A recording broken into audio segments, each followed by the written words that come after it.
We have made the considered decision that henceforth we will engage the Commission through an open, structured national stakeholder dialogue in which binding resolutions will be made and shared with the public. No more boardroom meetings with IEBC. Nĩ mĩario ĩrĩa yoroteirio kamĩtĩ ya ithurano na mĩhaka IEBC, ngwatanĩro ya mũng'ethanĩro ĩkiuga rĩu ndĩkũgĩa na gĩathĩ keheri-ini na handũ ha ũguo mendekithia mothe mategemanio kinga'nga'ini, amu kũringana nao IEBC nĩ ĩronekana ta iteharĩirie gwathĩkĩra itua rĩa igoti ikaru. We see no evidence that the Commission is making a good faith effort to conduct a fresh election that fulfills the letter and spirit of the judgment. IEBC is attempting to circumvent the illegalities and irregularities it was cited for. This is enough evidence that the Commission intends to conduct another sham election.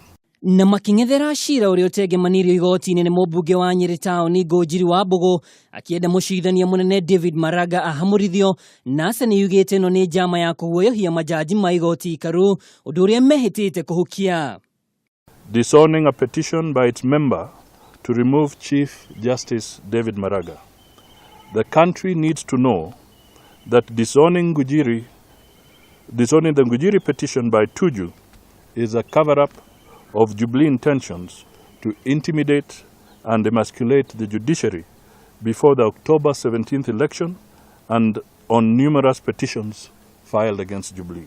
And this is our position as NASA, that Wambugu is not acting alone. He is not acting on his own. He is an agent of necessity pursuing a misguided agenda towards a misguided trajectory that is going to suffer for.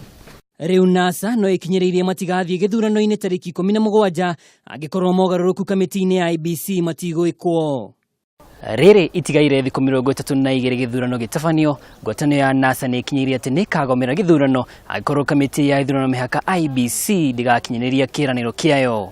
Ngĩribotera Kameme TV, nĩ njĩtagwo Mwaura wa Ndung'u.